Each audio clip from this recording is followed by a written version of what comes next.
You gorgeous human being. You're going to really love this interview. I adored it. It's with my friend Abiola Abrams, and she is an intuitive coach. She is a master of personal transformation. She is the goddess of self love. She's written multiple books. She has her own oracle decks, and we know each other because we are both part of the Hay House family.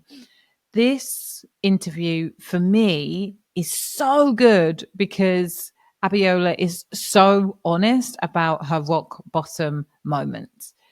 So, if you are in the middle of a dark night of the soul and don't know how you are going to get through to the other side, you're going to love this interview. I think what she does so powerfully is model in real time how possible it is to go from really eating dirt to trailblazing. So, without any further ado, let's get into the episode. Hello, hello, hello, you gorgeous human being. It is Susie Ashworth here, and you are listening to the Infinite Receiving podcast. And I have got a juicy one for you today. I am so excited to introduce you to my friend and fellow Hay House author, Abiola Abrams. How the fuck are you, my friend? How are you? Great, my sister.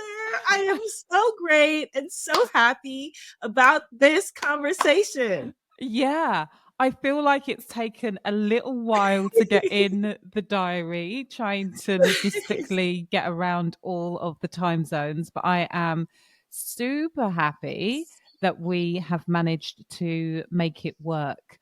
And I just am to too. Wait, my sister. Wait. In true New Yorker fashion, I must commandeer this moment to celebrate you and say, hello, listeners and viewers. I'm sure you are aware, but wherever you are, let's give a moment of applause for my beautiful sister, and she will receive it because she is the queen of receiving, that she is an international bestseller. Yay for infinite receiving. thank Yay. you so much. And I think that what you just did epitomizes who you are and the vibe that I got from you the minute that we met in October of last year when we were at the Hay House Mastermind. You're just such a light, and it literally pours out of every single cell of your being. So, thank you so much for all of the work that you have had to do in order to be able to show up in the world as you do.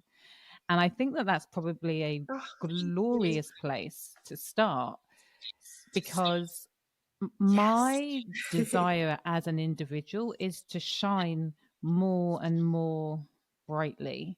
And I'm curious, when did your work in earnest start when it came to allowing your light to shine through more brightly? Ooh, I love the way that you phrased the question and phrased the in saying, the work that you had to do to shine through.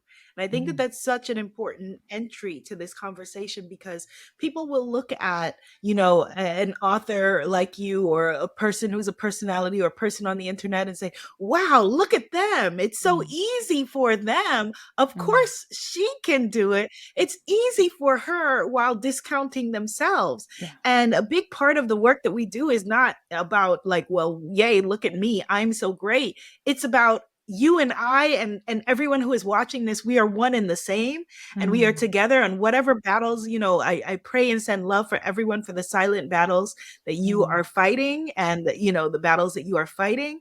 And it is about us, seeing the light in each other. And so for me, I feel like I had, as humans do, plenty of periods of start and stop, plenty of periods of having a little bit of light come through, one step forward, three steps back. So it was a lot of that journey, for a lot of my life. And a big pivotal moment was that I dated someone who was my college sweetheart for all of my 20s, and then we dated for 10 years and then Wow. got married, and it fell apart within months. Wow. And we had this, glorious wedding in the Caribbean with our families. And I spent money that I didn't have on this wedding, went into debt for this wedding and knew all of the words. Like there's a moment where people are doing self-development work and they know the words, but it hasn't impacted yet. So I knew all of the, the marriage is more important than the wedding, and all of Mm. those things as concepts, but still was, it wasn't embedded in who I was, and so when that marriage crumbled so quickly, and what felt like publicly, because my family and friends had all been there, months before, and my family at the same time was going through tremendous tragedy. Two of my mom's sisters died within 8 Mm. months. Wow. And this was all at the same time that it was happening. Life doesn't stop with one thing to let the other thing happen. And I was so ashamed, so deeply embarrassed, and felt so much that this was a testament of everything that was wrong with me, and just Yeah. felt like a failure. And rather than tell my family and friends who were grieving and dealing with their own stuff that, he had cheated on me Hmm. and that he was emotionally abusive and all of these things, because I felt such deep shame, that I lied to protect him and said, well, I just changed my mind and figured Wow. that it was easier for them to think that I was the flake and the a hole and the jerk and all of those things. And they were furious at me, and of course, and pissed off at me that they had spent a lot of money themselves to come to the Caribbean, to come to the wedding, Mm. to celebrate our love. And that, months later, it was not happening and not working. And that for me was a huge shift, a huge moment where I was broken and crying on the kitchen floor and had fallen completely apart. And I was like, okay, things cannot go on like this. Yeah. Something has to change. Hmm. No one is coming to save me. No one is coming. It's me. And I Mm. have to figure this out now. Yeah. And so for me, that was a huge, huge moment. Even though after that, because we're all still works in progress, there's still been, of course, many challenges. We're people in this earth school, but there's a very clear moment in my life before that and after Yes. that, you know? I am curious about the fact that you were with each other for 10 years, then you got married, and then it lasted just a Yeah. few months. And it Yeah. actually took me back to when I was traveling around Thailand, around, I was about 20 years old. And interestingly enough, I saw that happen 3 or 4 times. People who had been in long term relationships, and then they were traveling together on their extended honeymoons, and things were falling apart in front of everybody's eyes. I am curious, did you know before you got married that you were not supposed to be getting married? 100%, my Mm. sister. 100%. I said to my best friend, maybe about a month or a couple of months before, and granted, I didn't tell her the whole story, but I said to her, I said, I think this is a bad idea. I don't think this is going to work out. And she said to me, which I probably would have said to her at the time, she said, we all have our dresses. She said, we have our plane tickets already. And you were like, okay, good point. Let's do this thing. And what she did not know was that I had, after we had like a bitter fight, my ex and I'd gone to stay with my parents for the weekend, and or a week, and come back unexpectedly, and there was a woman's period products in my bathroom. No. And he lied to me and said, oh, that his sister was by, And so I rang up his sister, and it's already, if you have to check on someone, it's already you're down a bad place. I rang up his sister, and his sister said, "Oh, hey, how's it going? I haven't seen you guys in a few months. How's No. everything going?" And so, yeah, it just should not have happened. It just should not have happened. And I take responsibility, Mm. even like with all of the stuff of, that of him, because people are not in a relationship by themselves. I chose him. I Yeah. was in a relationship with him. He had his own baggage, he had his own issues. I had my own martyrdom and savior Mm-hmm. complex, and feeling that, I could help him, I could fix him. I wasn't worried about fixing myself. I could fix him, I could teach him how to love, I could help him be less broken, all of those kinds of things, and so that is on me, that I made that decision. I was there not by under duress, or no one had kidnapped me and taken me there. I was there, I made a decision to be with this person. Did you say to him, "Busted, I've just spoken to your sister," or did you not address it? I did, and he gaslit me and took the conversation not into who was the woman, why was she in my house, why was she using my bathroom. He took the conversation into, why would you have a conversation with my sister about my whereabouts? Why would you not trust me? Why would you do that? Blah, blah, blah, and turned it all completely around to where I then started to apologize and No. said, and yes, girl, I was down bad. And I would not have believed at the time that, that we can now just laugh about it, Yeah. that I can now laugh about it because it is in my rear view mirror. So, folks, whoever is listening, whatever you are going through, there will be a moment where, if you do the work, there will be a moment where you can look back and say, you know, that was not my most shining moment. And here's what I learned from it. And thank goodness it happened. If we were still together, you and I, my beautiful Mm. goddess Susie, would not be having this conversation. I Yeah. would not have, oh my God, I would not have been living my dream of being a Hay House author, Mm. because he thought that that was stupid. He thought that that was beneath him. He thought that that was ridiculous. We wouldn't be here had I stayed with him, had it all worked out the way I thought that it should have worked out at that time. I wouldn't be standing in my truth, and I wouldn't be living on purpose. And so, thank goodness, what a gift he Yeah. gave me. Thank goodness to the woman with her tampons in my bathroom. Thank you for that.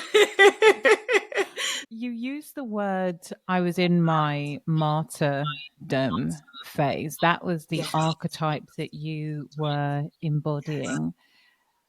What were the biggest lessons that you, as the martyr, needed to receive from him? The the thing I think that I needed from him, as the well, let me ask this. Do you mean what I know now that I needed from him, or what I needed at the time, what I believed at the time that I needed from him? Oh, I would love to hear both. All right. So I believe that at the time, as the martyr in the situation, I think that I just needed to hear from him that he felt I was enough, that he felt that I was good enough, because I was contorting myself in every way possible to fit into his ideals. I was, the classic, laughing at the person's jokes that are not funny, which is okay. We do a little bit of that. No, But it is not the okay.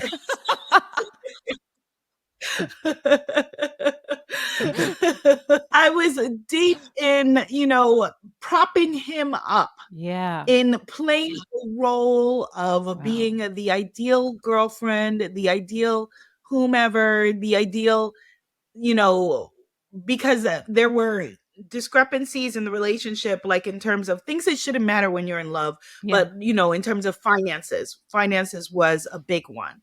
And so, because he had the earning power in the Mhm. relationship, I felt like then my role was, as he was the earner of the relationship, rather than thinking of it as a partnership Yeah. where, in a true partnership, we bring, as with infinite receiving, you know, value is not just in dollars, Yeah. not in just dollar signs, but I felt like that was what he brought. So I didn't feel that I brought anything really to the table, because that was a Yeah. big part of the recurring message of the relationship. Like, okay, well, Mm. why can't you figure your income out? So I felt like very much like, okay, well, I can't raise any concerns about the things that I'm dealing with because I'm not an equal contributing partner to this relationship. Women. So that was the story Yeah. that I had created, and that we had created together, and that I Mm. was living in. And I was living in the story also, that as a creative person, Mm. that I was as a spiritual person, that I was destined to be poor and broke, because I was a starving artist, Yes. because I was a spiritual person, a spiritual teacher. So I was destined to be poor and broke, because that was my path, and that was who I was, and that was intrinsic to even the communities that I was Yeah. in, the yoga circles that I was in. My friends, like, we prided ourselves on being starving artists. We Yeah. prided ourselves and looked down on money, and money is bad and evil, and made Mm. jokes about, well, our partners, they are, corporate people or whatever, so that we then get to be the creative broke people without realizing that, we are worthy and deserving of the full riches and full abundance, and it is spiritual to make money, and it is Mm. creative to make money, and Mm. and money is a resource, and money is wonderful, money is fun, money is amazing, money is sexual and sensual and all of the above. We are worthy and deserving of receiving all of it. But that was Amen. not the belief system that I had any access to at all. And what I realized after was Mm. that I had recreated my parents' relationship dynamic, Got it. to where my mom, my beautiful, beautiful, loving mom, my beautiful, beautiful, loving dad, I love both of them, and I'm fortunate Mm. enough to still have them. They are amazing human beings. But I don't believe, in my opinion, that my mother would have been with my father as long as they would have, had they not have had a similar financial dynamic.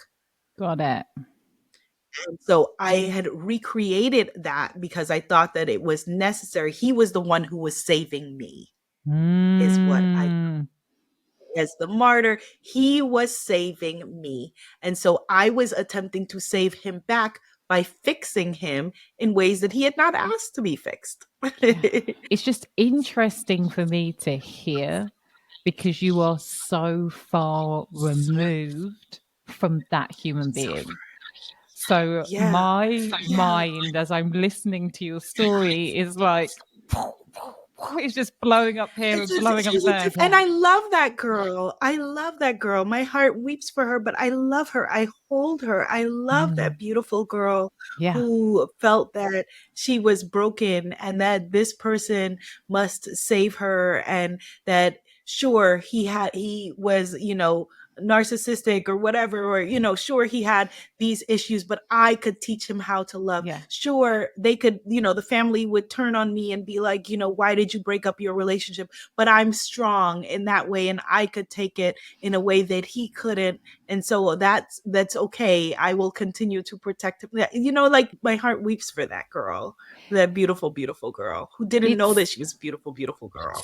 It's so interesting. I talk about this in Infinite Receiving, knowing your infinite greatness. It's very difficult to see the greatness, true greatness in somebody else if you can't see it in yourself. Yes. So as I hear you Yes. speaking, you took the rap for him because there was a part of you that could only see, you didn't see his greatness, you saw him in his victimhood. So Yes. I need to Yes. protect this little victim when that was never who he was. Anyway, Yes.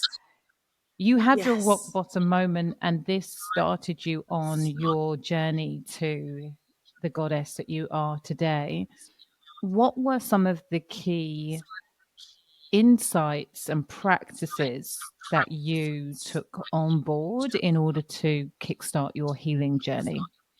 Yes. So the first step, if you are in a dark night of the soul, if you are, in a a state of deep grief from a loss of any kind, if you are dealing with, something like to this magnitude, like they say, the only way to it is through it. I had to feel it, which you don't do when you're in martyrdom, which you don't do when you're in self judgment. Mm-hmm. I had to really just be like, okay, I allow myself to feel it and do shadow work, do, very heavy shadow work, look at the parts of myself that I had stuffed down, that I had shut up, that I had said were unlovable, that were, previously unwelcome. I had to look at my people pleasing issues and challenges and say to myself, okay, well, let's rebuild a grown woman from scratch.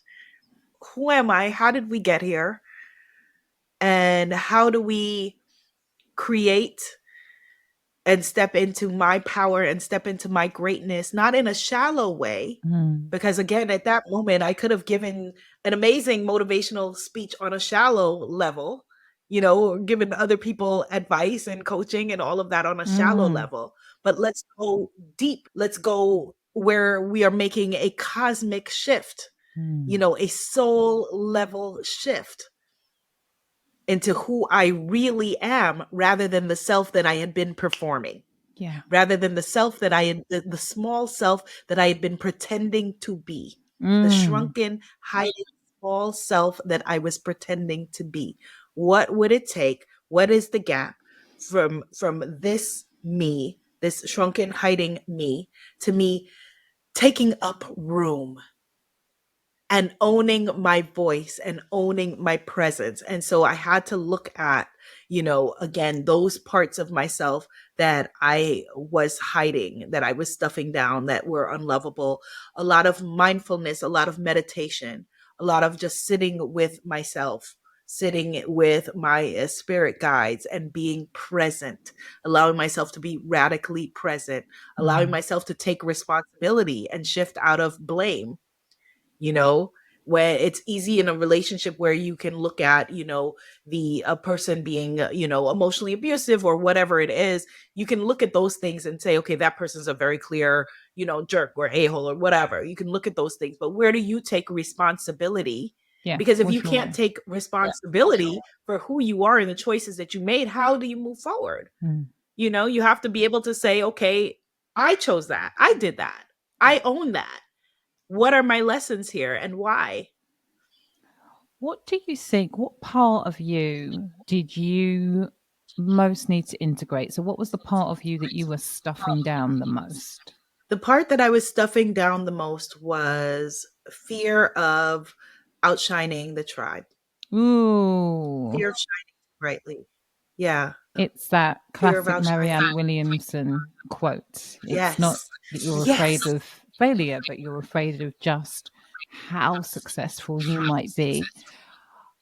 Where yes. did you learn that it wasn't safe for you to shine as brightly as you desired? Very much in my childhood, because I had been, I had the fortune of good fortune of having parents who were very involved and excited about my education. Mhm. And so I had been in a lot of like gifted child classes and that sort of thing, that then caused me to be bullied and rejected by, my peers. And I had learned very quickly that in order to be likable, that I couldn't bring my whole self to the table, was what the messaging that I got from various, situations, even from certain people, in my extended family, that in order to be likable, that there had to be, parts of myself, that I had to leave behind, Sure. that I had to stuff down, that I had to not take up as much room, that I had to, that the goal for me as a young girl and as a young woman, I thought, was being likable rather than Mm. owning my voice and owning myself and walking in my truth. What did You you see? notice when you started to bring those parts of you or that part of you Mm. online? What was your lived Mm. experience of that? The beautiful thing was that I realized, first it wasn't as scary as I thought that it would Mhm. be. The second thing is that for some people, yes, you will be too much. For some people, yes, I am too much. And that's fine. Yeah. Those are not your people. We're not saying that, by owning your voice and owning your truth, that suddenly, oh, magically, everyone is going to be your biggest advocate or fan. They don't have to be. Who cares? I'm Mm. my biggest advocate and fan, And so walking in my truth and owning my voice. And then the biggest, I guess, biggest thing was realizing that I still get to be me, who genuinely loves and cares about people and is deeply Mm. compassionate and excited about people. I thought that, that there were two different things, that it was either because I saw visually, like, people seem to either be jerks who didn't care about people, or the people who cared about people and they were the ones getting stepped on and walked over. And Mm. I thought that, well, as a person who is naturally someone that loves and is compassionate about people and empathetic and all of those things, that naturally that I had to be in the other camp. And realizing that I get to be my whole self Yeah. and own my voice and walk the path in the way that I need to, is wonderful and Mm. liberating and exciting, in so many ways. When you think about your mission and your vision for the world, how much of that has always been present, or has this been something that you have developed since you gave yourself permission to own all of yourself? Oh, it's always all been present. It has always all been present, Hmm. fully and completely, and shown up in different aspects, throughout my life. But the shift is in owning myself and in owning my voice, because I am now able to really make impact, because as a teacher, a leader of any kind, a coach, whatever language you use, in order to define your path. I know we're talking to a room of leaders. um you can only bring people as far as you've gone yourself. And so when I was at surface level, I was only able to bring people to surface level Mm. transformation, surface level healing, and, not able to take people on a deep transformational journey, because I had not gone there myself. Yeah. And so now, having been through the fire, that I am now able to really make shift happen. And what is the goal? Why do we want shift to happen? Yes, my vision for us as human beings is that everyone is able to be their most realized version of Mm. themselves, whatever that means for them. It's completely different for each one of us. That is the design of the world. But it's that people are able to manifest their power, to step into their truth, to own their greatness, to feel like the most fulfilled version of themselves. And the beautiful thing is that that means something completely different to each and every one of us. But whatever that is, that we are not on our deathbed saying, oh my gosh, I wish I would have. I wish I could have. Mm. Why did I? We're able to live without regrets and really, really ride this thing until the wheels fall off, as they Yeah. say. I love that so much. I'm curious about your tools. Your body of work is broad and wide and deep, and it is very inspiring. And I do want to talk about the books, but before we talk about the books, I also want to talk about the deck. I adore oracle cards for helping me tap more into my intuition, helping me Yes. tap more into my own wisdom and knowledge. And I'm curious about the deck that you have just launched and what your intention is for the people who are using it, how you want us to be using it to tap into our own intuition. Yes. So the deck that just launched, my sister, is named The Secrets of the Ancestors Mm. Oracle deck. And this deck has many different levels at which a person could enter into a relationship with it. Because you're having a relationship with any deck, for my deck practitioners who are out there, it's a relationship that you are having. And so some people will use the Secrets of the Ancestors Oracle deck as a traditional oracle deck, maybe pulling a card once a day for guidance, to find out where they are as a kind of barometer or a thermometer of what is going on in their lives. Another level that people can use this deck at is to use the spreads to do deeper readings, to be able to see a map at that moment of what is going on in their psyche and Mm, where they are going on a particular journey in their lives. You say you want to look into relationships or your money or your business or whatever it is. So that's another level.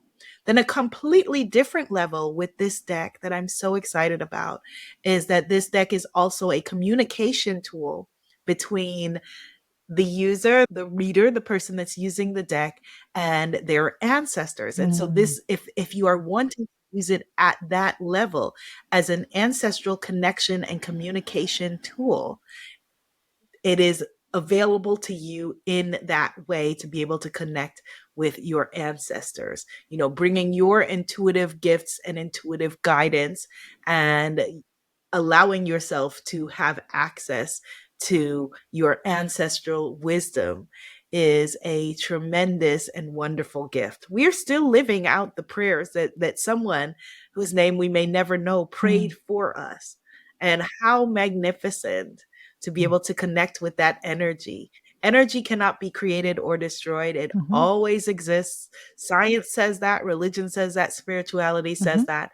And so the dead are not dead. The folks that we once loved or that we never knew have not left us. And mm. so being able to connect with their energy is a big part of the journey that someone could take with the Secrets of the Ancestors Oracle deck. What I am curious about is the word trust. And so it's super helpful that you introduce the science and that piece around energy, because I think that that grounds a lot of people who are like, hang on a minute, what do you mean I can speak to my ancestors? Or how am I going to understand that this is part of my psyche? So I love that piece around the energetics. And there's a piece around, if I pull this card and I intuitively, like, I sense a message, how do I know that that message is the message? And so much of being able to tap into your deeper wisdom and guidance internally and universal comes from you trusting what comes up for you. And so for the Yes. people that aren't quite there yet, they want to be there, but they aren't quite there yet, what Yes. do you say to them about trust? So, trust, belief, faith are all sisters. Mm, They are all, different sides of a multi-dimensional coin. And if you are wanting to have a relationship with your ancestors, then trusting that there is a way for you to do so mm, is a beautiful thing. However, it is not, I just want to just say this to just let everyone off the hook. It is not necessary that you have a relationship with your ancestors. mm, So if for you that you are like, okay, well, this is not for me, I'm not in the convincing business. I say that to people all the time. If it's not for you, it's not for you. yeah. But for those who are in between and wanting to know more, let me speak to you for a moment. There was a time I remember where I was deathly afraid, terrified of cards, tarot, anything having to do with that. I wanted nothing to do with it. It seemed like it kept on trying to follow me, and I was terrified of it. I wanted Mm, nothing to do with it at all. And it was very interesting. My first experience with tarot actually was in a mall in Atlanta in the US, and I was with the same ex that we were just talking about, and a woman was reading cards, and I don't remember how, because like again, I was terrified of cards, but somehow I felt like, okay, I needed to do it. And so I sat down, and she, we did I don't remember what she did, but she pulled cards, and then she looked at my ex and she said, I need to speak with her alone. No. And I remember she told, yes. So he was annoyed, but then he eventually walked off, sulked off. And she told me that the relationship was not going to work out, and that there was Wow. betrayal and there was deception and all of these things. And I was like, oh my God, I knew I shouldn't have spoken to this woman. And she's cursed my relationship. And oh my goodness. And so, in terms of the future telling, fortune telling, fearful aspect of, cards, I want to just talk to that for a moment. What any reading of tarot or oracle cards are doing is that they are giving you a snapshot of what is true at that moment, with everything playing out the way that it is if things continued on that course. You are the only person who has agency in your life.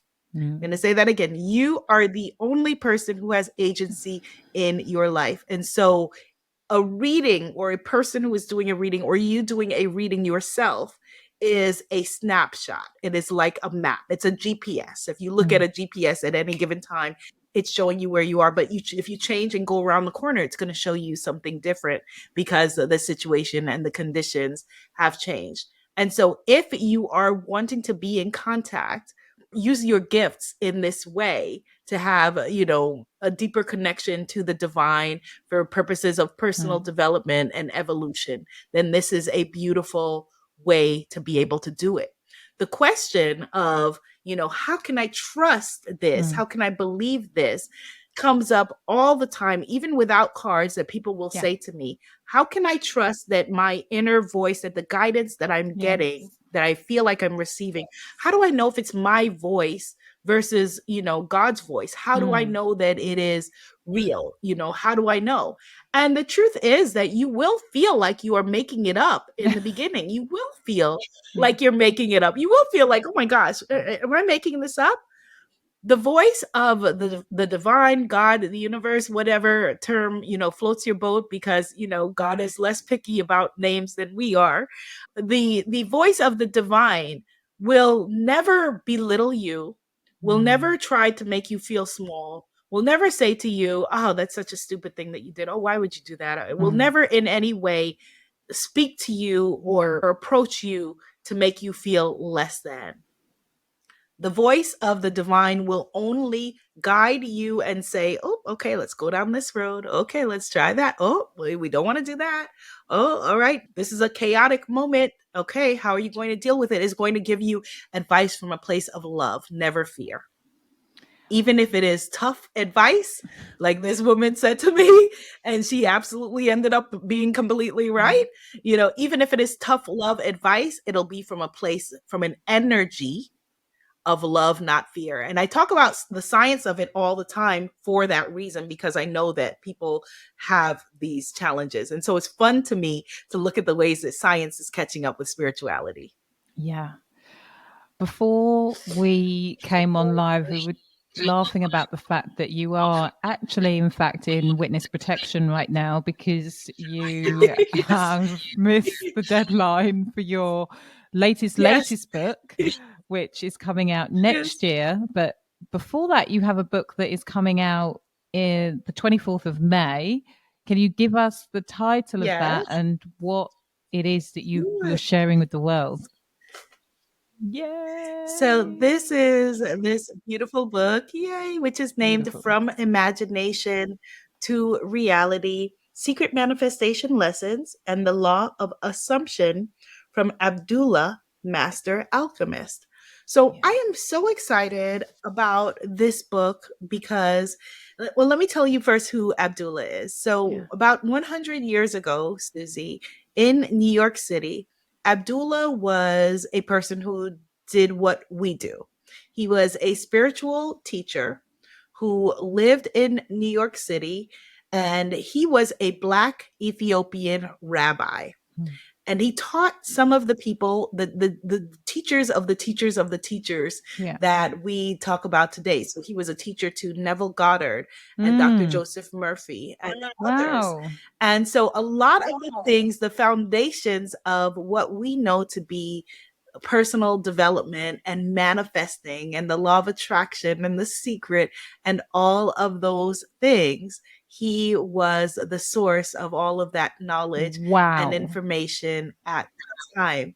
Yes. And I am honored that I feel that he chose me to help to bring forward. A big part of my work is bringing forward ancestral knowledge, that he chose me to help to bring forward these teachings. And so I'm so excited to be able to share this, because we all deserve infinite receiving. We all deserve to manifest and create the things that we want, that we desire. You deserve your heart's Mm. desires.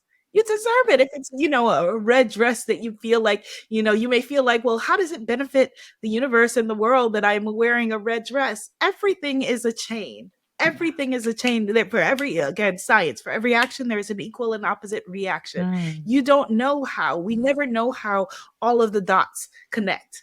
So maybe it's just you feeling so divine and so sexy and so wonderful in your red dress, that the way that you go out and impact people in the world.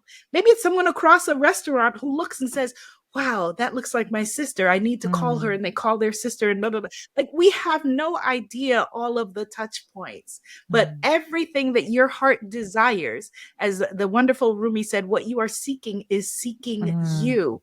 And so you stepping into your power, where you are able to manifest and bring forward the things that you are wanting, desiring.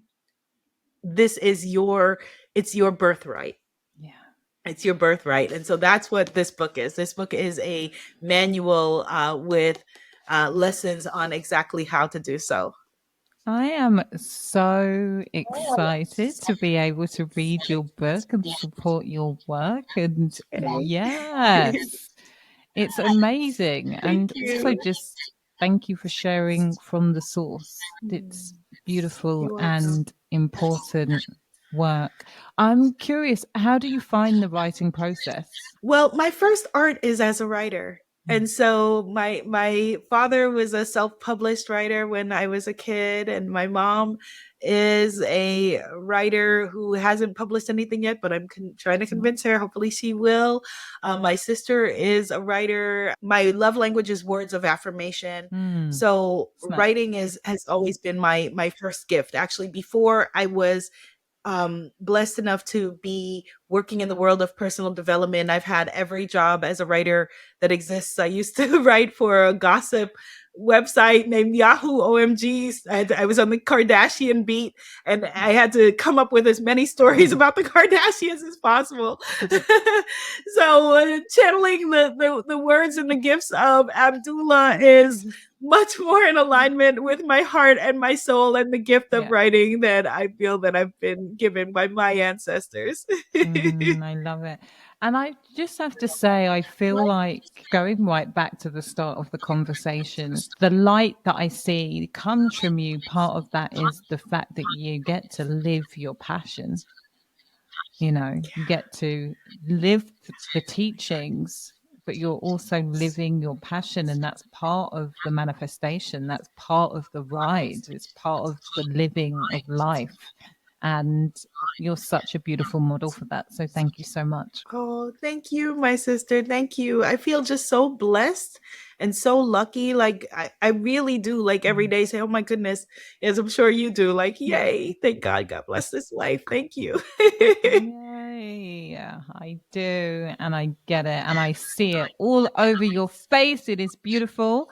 Right. I'm Thank you. conscious that we Oh, thank are you. coming up to the end of our time. So I want to ask you my infinite receiving questions that I ask all of my guests. My first question is what does infinite receiving mean to you? Oh my goodness. Infinite receiving is our birthright, Mm. and it means aligning ourselves with the vibration and frequency of this world that wants us to receive everything. Giving and receiving are two ends of the same coin. And if you are in giving without receiving the martyrdom archetype Mm-hmm. that we were talking about, then you are out of balance with who you were born to be. Yeah. How good are you at receiving infinitely? I, at this moment, can say that I am good at receiving Yeah. and getting better every day. I love Getting that. better every day, opening my heart and my soul and my energy, Mm. especially as the mommy of a 2-year-old little girl who Yeah. wants her to be an infinite receiver. I have to go Ah, first. So I'm getting better at it every day. I love, I love, I love. Who in your life or where in your life can you allow a little bit more love in? Mm. Ah, ooh, very interesting answer came to me. Not what I would have thought that I would answer, but I will just say it anyway. I think that I need to allow in more love from my amazing parents while I have Mm, them. Like yeah, yeah, my beautiful. parents. What is your greatest attribute? Oh, my greatest attribute. I think that I genuinely like people. Mm, Yeah, I like yeah, people. Yeah. I love My people. sister, she will say that to me all the time, like kind of like it's just a sister thing, like in a derogatory way. Yeah, but you really you like people, like I'm like, yeah, I do. What is one thing that you are consciously manifesting right now? Ooh, I am consciously, as a New Yorker who does not drive and who a big fear that I had have been terrified of driving, but I'm leaving that in the dust and now live somewhere where I must drive. I Yeah. am manifesting a new car. Yay. I'm holding that Yay. vision with you. And final question. Where in your life can you allow yourself to be more supported, or who in your life can you allow to support you just a little bit more? I can allow myself to be more supported in terms of, well, this is interesting. I would say in terms of my business. Mm, Being able to allow myself to have a strong team that is mm, a real and capable team, to yeah. be able to travel the road that I know that I must travel in order to bring my message further in a big way, allow myself to be supported in the way that I deserve, Mm, and that my audience and my peoples, my students, my everyone deserves. That is another manifestation that we are calling forward. yeah. Aho. Abiola, it has been such a pleasure. Can you please share with my people where can they find more of you and your brilliant work and remind us when the book is going to be out again? Yes. So, first of all, thank you, Goddess Susie. This conversation today has filled my heart and filled my Oh. soul. It's been a good, tasty meal that I have fully enjoyed. So, thank you, Mm, thank you, thank you for that. You can find me throughout social media, Instagram, Facebook, etc., at Abiola TV. TV stands for Transformation and Victory. yeah. And you can find me on YouTube at Planet Abiola. My podcast, the Goddess Temple podcast, is available Mm. wherever podcasts are. And I have a free gift. Oh my goodness, that actually I just Yay. thought of is so in alignment with Mm. what you are doing. It's named the Goddess of Receiving Workbook that I've had for years. And so the Goddess of Receiving Workbook, if you go to my site, womanifesting.com, like manifesting.com, but womanifesting.com, you can download your free Goddess of Receiving Workbook. And the Amazing. book, which actually I just received it and it has the website is incorrect on here, but Oh, that's okay. All okay. right, so don't go to the website here, go to Womanifesting. It's missing an I.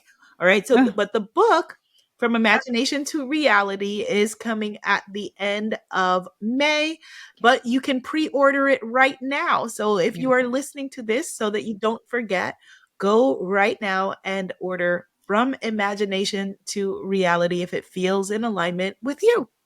Amazing. Thank you so much. We will make sure that we have all of the links to all of the things on the show notes. And yeah, thank you. You're beautiful. You're amazing. And it's Thank been you, a real guys. pleasure and a joy. If you have loved listening to this episode as much as I have enjoyed it, then do me a favor. Please share this with one other incredible human that you know would benefit from these beautiful words of wisdom, from this frequency of light and abundance that is just overflowing from this episode. And in the meantime, please remember that faith plus action equals miracles.